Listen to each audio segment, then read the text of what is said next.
সালাবাতুল আনসারী রাদিয়াল্লাহু তাআলা এর জানাজায় এই পরিমাণ আল্লাহ তাআলা রহমতে ফেরেশতা নাযিল করছিল, আমি রাসূল পা ফেলানোর জায়গা পাইছিলাম না, এই জন্য আমি বৃদ্ধাঙ্গুলির উপর ভর করে হাঁটতেছিলাম। বলে সুবহানাল্লাহ। 16 বছরের সাহাবী সালাবাতুল আনসারী রাদিয়াল্লাহু তাআলা আনহু রাসূলুল্লাহ সাল্লাল্লাহু আলাইহি সাল্লামের তিনি খাদেম ছিলেন।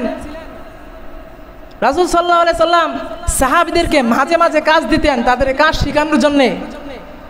একবার রাসূলুল্লাহ সাল্লাল্লাহু আলাইহি সাল্লাম হযরত সালাবা রাদিয়াল্লাহু তাআলা আনহুকে বললেন, ফারসালাহু লিহাজাতিহি আসওয়াকিল মদিনা, তুমি মদিনা বাজার থেকে অমুক জিনিসটা আমার জন্য নিয়ে আসো। সালাবা রাদিয়াল্লাহু তাআলা আনহু রাসূলুল্লাহর কথা মতো মদিনার বাজার থেকে রওনা করলেন। দেখতে পারলেন যে একটি গেটের ভিতরে একটু ফাঁকা ছিল। ওই ব্যক্তি সেই সালাবা রাদিয়াল্লাহু তাআলা আনহু ঘরের বাড়ির বেড়ার ফাঁকা দিয়ে উকি দিলেন, দেখলেন ভিতরে একটি মহিলা গোসলরত অবস্থায় আছে। তিনি একবার দেখছেন, অতঃপর চেহারা ফিরাই ফেলছেন। তিনি আবার দেখছেন, দ্বিতীয়বার তা দেখলেন। তখন তার মনের ভিতরে আঘাত লাগলো, আমাকে না আল্লাহ বলছে যে তোমরা বেগানা মহিলার দিকে তাকাবা না? আমি এটা কি কাজ করলাম? আমি একজন বেগানা মহিলাকে গোসল অবস্থা দেখলাম। এখন আমি আমার এই পাপী মুখ নিয়ে রাসূলুল্লাহর দরবারে যাব নাকি আমি বাজারে যাব, সে চিন্তায় পড়ে গেছে। এমন করতে করতে সালাবাতুল আনসারী রাদিয়াল্লাহু তাআলা আনহু তিনি মদিনার পাহাড়ের দিকে রওনা করলেন। পাহাড় দিকে যাইয়া আল্লাহর কাছে শুধু একটি কথায় মাপ চাইতেছে, ইয়া আল্লাহ রব্বানা যালামনা আনফুসানা, হে আল্লাহ আমি তো নিজের উপরে গুনাহ করে ফেলেছি, এখন আমার কি হবে? আমি তো বিশাল বড় গুনাহ করে ফেলেছি। এমন করে একদিন নয়, 2 দিন নয়, 40 দিন পার হয়ে গেছে। এই দিক দিয়ে রাসূলুল্লাহ সাল্লাল্লাহু আলাইহি ওয়াসাল্লাম টেনশনে পড়ে গেছেন। আমি তো সালাবা রাদিয়াল্লাহুকে বাজারে পাঠাইলাম, সালাবা তো আমার কাছে আর ফিরে আসলো না। 40 দিন পরে আল্লাহ রাব্বুল আলামিন হযরত জিবরাইল আলাইহিস সালামকে পাঠালেন। জিবরাইল আলাইহিস সালাম বললেন, ইয়া রাসূলুল্লাহ, যে ব্যক্তি হারানো গেছে উনি তো হারায় নাই, উনি পলায়ন করছেন। বলল সে এখন কোথায় আছে? বলল অমুক পাহাড়ে। রাসূলুল্লাহ সাল্লাল্লাহু আলাইহি ওয়াসাল্লাম হযরত ওমর রাদিয়াল্লাহু তাআলা এবং সালমান ফারসি রান্নকে পাঠাইলেন যে যাও তোমরা তাকে ধরে নিয়ে আসো। যখন তারা তাকে ধরে নিয়ে আসলো, রাসূলুল্লাহ সাল্লাল্লাহু আলাইহি ওয়াসাল্লাম বললেন, হে সাহাবী, তোমাকে আমার থেকে কে দূরে রাখলো যে তুমি 40 দিন আমার কাছ থেকে দূরে ছিলে? তখন সালাবাতুল আনসারী রাদিয়াল্লাহু তাআলা বলেন, ইয়া রাসূলুল্লাহ, আমি তো ইন্নী জাম্বি, ইয়া রাসূলুল্লাহ, আমি তো বিশাল বড় ভুল করে ফেলেছি, বিশাল বড় গুনাহ করে ফেলেছি। রাসূলুল্লাহ বলেন, কি তুমি কি গুনাহ করেছো? বলে, ইয়া রাসূলুল্লাহ, আমি অমুক অমুক গুনাহ করেছি। রাসূলুল্লাহ বলেন, তুমি কি দোয়া জানো না? রব্বানা যালামনা আনফুসানা, এই দোয়াটি বললে আল্লাহ তাআলা তোমার গুনাহকে ক্ষমা করে দিবে।